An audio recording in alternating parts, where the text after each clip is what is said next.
Aziz do'stlar, Xurmo kanalini kuzatib, bizni qo'llab-quvvatlayotganingiz uchun sizga chin dildan minnatdorchilik bildiramiz. E'tiboringiz va faolligingiz bizni yangi va sifatli videolar tayyorlashga ilhomlantiradi. Ushbu son do'stlarimiz Uzum ko'magida tayyorlandi. Uzum oziq-ovqat xarid qilishdan tortib, hisob-kitoblarni to'lash va biznesni rivojlantirishgacha bo'lgan turli xil vazifalarni hal qilish uchun qulay hamda zamonaviy xizmatlardir. Aynan ularning ko'magi tufayli biz siz uchun yanada qiziqarli va foydali videolar yaratishda davom etmoqdamiz. Agar kanalimizdagi kontent sizga yoqsa, kanalga obuna bo'ling, videoga like bosing va uni do'stlaringiz bilan baham ko'ring. Sizning yordamingiz Xurmoning rivojlanishi uchun juda muhim.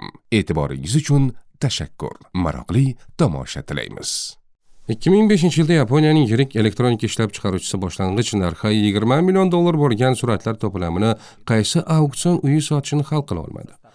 Raqobatchilarga bolalarning mashhur tosh, qaychi, qog'oz o'yinini o'ynash taklif etildi. Ularning har biri varaq qog'ozga o'z tanlovini yozib, tashkilotchiga topshirdi. Toshmi, qaychi yoki qog'ozmi? Aytib o'tay, odamlar ko'pincha toshni tanlashadi. O'yinchilarning 32% qog'ozga, 30% qaychiga tikadi. Qog'ozga tikish ma'qulroq ko'rinadi, chunki ko'pchilik toshni tanlaydi. Ammo raqib bu taktikani bilsa, qaychiga tikish kerak, chunki u qog'ozga tikadi. Christie's raqiblar bu statistikani bilishadi va reja bo'yicha harakat qilishadi deb taxmin qildi. Sotheby's esa o'yinni tasodifga havola etishga qaror qildi. Natijada Christie'sning qaychisi Sotheby'sning qog'ozini kesib tashladi. Nega Sotheby's bunday muhim o'yinda bosh qotirmaslikka qaror qildi? Javobni o'yinlar nazariyasi beradi. Tosh, qaychi, qog'oz o'yinida siz raqibning mahoratini bilmaysiz. Shuning uchun eng yaxshi tanlov bu tasodifiy tanlov. Ya'ni aralash strategiyadan foydalanishdir. Chelseaning aralash strategiyani qo'llanmasligi 2008-yilgi Chempionlar Ligasi finalida mag'lubiyatga olib keldi. Voqea bunday kechgan edi. London iqtisodiyot maktabi professori penaltilarning minglab video yozuvlarini o'rganib chiqib, Chelsea murabbiyiga raqib darvozaboni Edwin van der Sarning xatti-harakatlari haqida maslahat berdi. Statistikaga ko'ra, u ko'proq zarba beruvchi uchun tabiiy burchakka sakrardi. O'nag'aylar uchun chapga, chapaqaylar uchun o'ngga. Finalda Chelsea futbolchilari murabbiy ko'rsatmasiga ko'ra 5 ta penaltidan 4 tasini g'ayri-tabiiy burchaklarga urdilar. Mana hal qiluvchi lahza.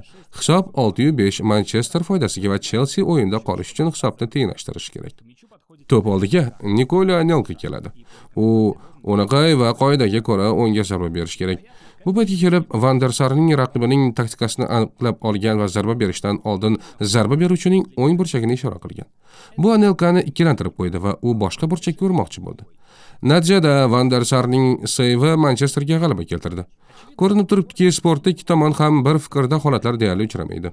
Ular qanday strategiyani qo'llashmasin, har doim g'oliblar va mag'lublar bo'ladi. Hayotda esa bunday holatlar uchraydi. Tanish jumboqdan boshlaymiz. 2 gumonlanuvchi qo'lga olinib, turli kameralarga qamab qo'yilgan. Ular tunda turar joy binosiga kirib, televizor o'g'irlagani haqida dalillar bor. Xonadon egasi katta miqdordagi pul ham yo'qolganini aytgan, biroq ularning aybdorligi to'g'risida aniq dalillar yo'q. Tergovchi gumonlanuvchilar bilan gaplashib, agar ikkalasi ham pul o'g'irlanganini tan olsa, 5 yildan qamoq jazosiga hukm qilinishi aytadi. Biri iqror bo'lib, ikkinchisi indamasa, iqror bo'lgani 2 yil, ikkinchisi 10 yil oladi. Agar hech kim tan olmasa, ikkalasi ham televizor o'g'irlagani uchun faqat 1 yildan oladi. Gumonlanuvchilarda gaplash imkoniyati yo'q. Bunday vaziyatga tushib qolganingizda nima qilgan bo'lardingiz? Bu strategiya aralash bo'ladi, chunki sherikning qanday yo'l tutishi noma'lum. Ravshanki, mulohazalar mantiqi shunday. Faraz qilaylik, sherigim iqror bo'ldi. Agar men ham tan olsam 5 yil, agar jim tursam 10 yil olaman. Demak, u iqror bo'lsa, men ham iqror bo'lganim ma'qul. Xo'sh, indamay qo'ya qolsach, men tan olsam bor yo'g'i 2 yil, agar tan olmasam 1 yil olaman. Bu albatta ideal variant, lekin unga ishonish qiyin. Shuning uchun tan olib 10 yil emas, 5 yil o'tirgan afzal. Sherikning mulohazalari ham xuddi shunday bo'ladi. Natijada mahbuslarning har biri 1 yil o'rniga 5 yildan qamoq jazosini olishi muqarrar. Bunday natija mashhur amerikalik matematik sharafiga Nash muvozanati deb ataladi. Aytgancha, uning tarjimai holi juda qiziqarli. U haqida 4 ta Oskar mukofotiga sazovor bo'lgan Tafakkur o'yini filmi suratga olingan. Bir ko'rishni maslahat beraman. Xulosa qilib aytganda, Nish muvozanati shunday strategiyalar majmuasiki, unda boshqa ishtirokchilar o'z xatti-harakatlarini o'zgartirmaguncha hech kim o'z holatini yaxshilay olmaydi. Bu muvozanatni o'zaro yo'q qilish doktrinasi yaxshi ifodalaydi, chunki hech bir davlat jazosiz yadro qurolini qo'llay olmaydi. Biroq qurolsizlanishga ham hech kim shoshilmayapti.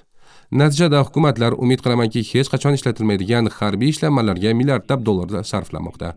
Vaholanki bu mablag'lar ta'lim, uy-joy va boshqa muhim maqsadlarga yo'naltirilishi mumkin edi. Kundalik hayotda har birimiz nish muvozanatiga duch kelamiz. Masalan, ertalab ishga yoki o'qishga qanday borishni tanlaymiz, mashinada yoki avtobusda. Mulohazalar shunday: hamma avtobusda ketsa yaxshi bo'lardi. Shunda tirbandlik bo'lmasdi, lekin hammaning o'z mashinasiga o'tirishni bilamiz. Men esa diqqi nafas avtobusda tirbandlikda turishdan ko'ra mashinamda qulay o'tirishni afzal ko'raman. Natijada hamma shunday fikrlab avtomobillarda yuradi va aynan shu tirbandlikni keltirib chiqaradi. Yana bir yaqqol misol saylovlar. Barcha nomzodlarning dasturlarini o'rganib, debatlarni tinglab, eng yaxshisiga ovoz berish mumkin. Yoki ko'pchilik qilganidek saylov uchastkasiga kelib, faqat eshitgan nomzodingizga ovoz berish ham mumkin. Albatta, eng yaxshi nomzodlar saylanishni xohlaysiz, lekin boshqalarning dasturlarini o'rganmasligini ham bilasiz. Shuning uchun vaqt sarflamay odatdagidek harakat qilasiz. Endi bu muvozanatni qanday buzish mumkinligi haqida gapiray. Axir bu vaziyatlarning barchasida yaxshiroq yechim mavjudligi aniq. Odamlar o'zlari kelisha olmayotgani uchun 19-asrdagi xitoylik yuk tashuvchilar kabi hakam yollaymiz. O'shanda aksariyat yuklar qo'lda yetkazilardi. Odamlar arabalarini tortib o'z vaqtida yetkazib berganlar uchun haq olishardi. Hamma harakat qilsa yuk vaqtida yetib kelishi aniq. Hatto kimdir dangasalik qilsa ham yukni baribir muddatida yetkazish mumkin. Har bir ishchi shunday o'ylaydi. Agar boshqalar tirishib ishlayotgan bo'lsa, men ozgina dam olsam bo'ladi. Agar ular zo'rg'a ishlayotgan bo'lsa, yolg'iz o'zimda baribir foyda yo'q. Natijada yetkazib berish juda kechikadi va yuk tashuvchilar daromadlarini yo'qotmaslik uchun o'zlari yechim topadilar. Ular brigadaga yana bir kishini yollaydilar. Uning vazifasi dangaslarni ishga undash edi. Orqadan qamchi yeyish xavfi paydo bo'lgach, muvozanat o'zgaradi va hamma astoydil ishlay boshlaydi. Zamonaviy dunyoda hakam vazifasini davlat bajaradi. U albatta qamchi ishlatmaydi, balki yumshoqroq siyosat olib boradi. Shahar markaziga kirish cheklansa, ko'plab avtoturargohlar pullik qilinsa va soliqlar oshirilsa kifoya. Shunda haydovchilar ertalab o'z mashinalarini emas, avtobusni tanlaydilar. Ammo ba'zan davlat ham bu muvozanatga ta'sir eta olmaydi. QWERTY klaviaturasi bosma mashinalarining richaklari bir-biriga xalaqit bermasligi va yozish tezligi oshishi uchun yaratilgani sizga ma'lum bo'lsa kerak. Bugungi kunda bu muammo yo'q, ammo samarasiz QWERTY saqlanib qolgan. Matn terishni tezlashtiradigan va osonlashtiradigan yangi joylashuvlar yaratilgan bo'lsa-da, QWERTY hamma joyda ishlatilgani uchun kamdan kam odam qayta o'rganishga tayyor. Agar odamlar kelishi bir vaqtning o'zida boshqa tizimga o'tishsa, hammaning ahvoli yaxshilanib, nish muvozanati samaraliroq nuqtaga siljigan bo'lardi. Televizor o'g'irlash haqidagi masalada ham xuddi shunday. Agar ikkovingiz jim turishga kelishganingizda, har biringiz atigi 1 yildan qamoq jazosiga tortilgan bo'lardingiz. Albatta, bu muvozanatdan chiqishning yana bir yo'li bor. Kutilmagan vaziyatlarda force major aralashishi mumkin. Ammo bu butunlay boshqa hikoya. Tomosha qilganingiz uchun katta rahmat. Kanalimizga obuna bo'ling va like bosing. Va albatta, qo'ng'iroqchani bosishni unutmang. Agar sizga yoqqan bo'lsa, do'stlaringizga ham ulashing.